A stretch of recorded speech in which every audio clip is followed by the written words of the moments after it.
Hey guys, welcome back to the Cornerstone. My name is Suzanne, I'm a complete beginner in baking, and today I'm making mini Victoria sponge cakes, so stick around to see if they're a fail or a success, or probably somewhere in between. Let's just get started.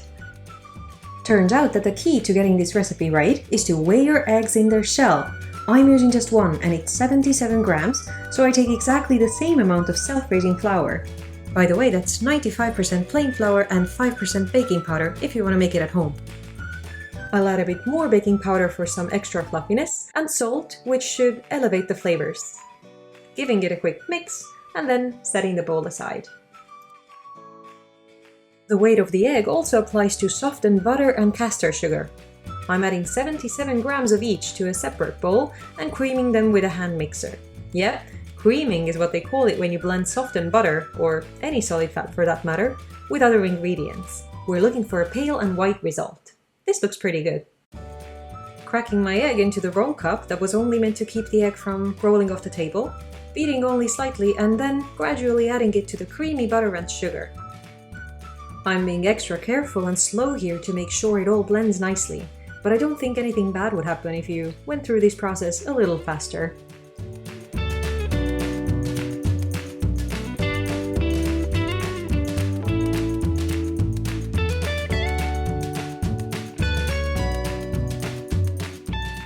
On a side note, silicone spatulas are becoming my most favorite thing to use in the kitchen. They scrape off every last bit of food with no effort. I'll continue to be careful and gentle with my dough as I fold in the rest of the dry ingredients. The last thing we want in a cake is clumps of flour, so I'm making sure none of those get trapped in the dough by adding little by little, at the same time hoping I don't end up mixing excessively. Otherwise, all the tiny air pockets that were incorporated earlier might escape, and the sponge won't rise as much as it should. It's a fine line between too careful and not careful enough. Last ingredient to add is 10 milliliters of milk in order to achieve the right consistency, not too runny, but easily falling off the spoon. Well, fairly easily. All there's left to do now is divide the dough evenly between the cake tins, and the old me would have done it by eye, but I've now bought an ice cream scoop because that's what a professional baker would use. I think. Not only is it more accurate, but it releases the dough easier, so you don't have to stick your fingers in there quite as much.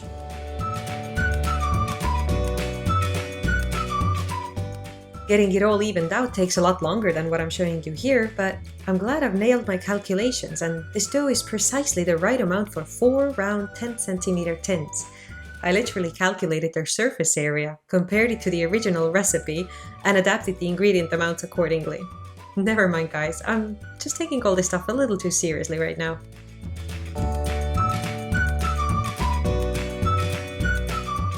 These sponges are so tiny that they only require 12 minutes at 190 degrees Celsius in a ventilated oven. Just look at them rise.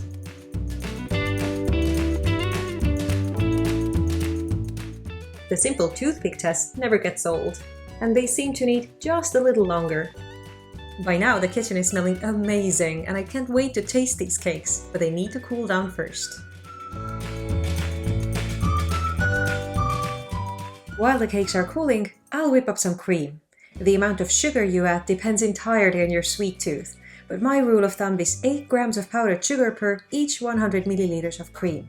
If you're using the metric system, then it's the equivalent of a tablespoon. That's easy to remember, 100 milliliters, 1 tablespoon. Here in the UK, it is common to use double cream with a high fat content, and it seems to turn from liquid to solid even more suddenly than the whipping cream I'm used to, sometimes beyond repair. I'm definitely not meant to have it stuck inside the whisk like a heavy block. It's not buttery yet, so the taste is alright. I've got my fiancé around to double check, or triple check. I've planned to begin practicing my piping skills today, and there's this clever tip to place the bag over a cup to avoid making a mess while you fill it up. But I've clearly gone overboard with the cup's size, and now it doesn't really sit right. See that color and texture? It's definitely over whipped, but I gotta go with it, unless it's too thick to even come out of this piping bag. Oh, nope, there's some cream and air. Good that I got this out right away. Still tastes the same. Let's pretend that it works and see if the sponges have turned out any better. They're popping out of the tins rather easily, although it's not that surprising considering the amount of butter that went in, and it's making my fingers real greasy and… oh no, too late! They've slipped right into the tender sponge and dug a deep hole. But the camera angle is doing a great job at hiding it. I'd like to get a neat finish, so any sloppy edges have to go, and it's really useful to have different sized cookie cutters at hand. You can find plenty of options on Amazon. I got a set of 12 pieces for about £10, and they seemed too many at first, but they've actually come out quite handy. See? This one's just perfect. Such a simple touch, but makes a big difference, I think.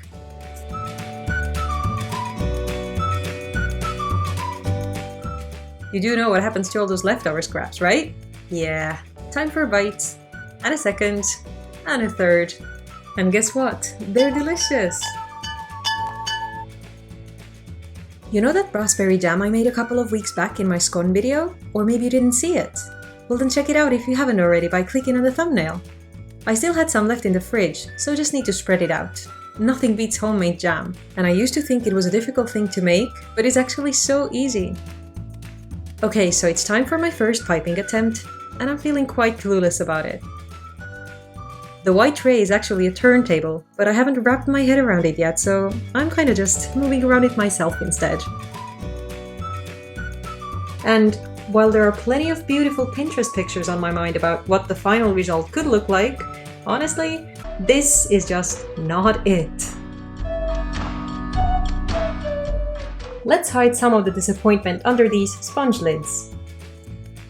If you look closely, you can see some of the damage I created earlier when removing the cakes from the tins. But I mean, it's still standing, so we're ready for the final touch. A bit of powdered sugar on top, or granulated if you like the crunch, and I'm ready for a well-deserved coffee break. This bake really made me happy, as the result is delicious and cute. Over-whipping the cream was a rookie mistake, and piping will require more practice, but you can easily skip it altogether when baking at home. Thank you so much for watching, guys. Like and subscribe if you enjoyed the video, and see you next time!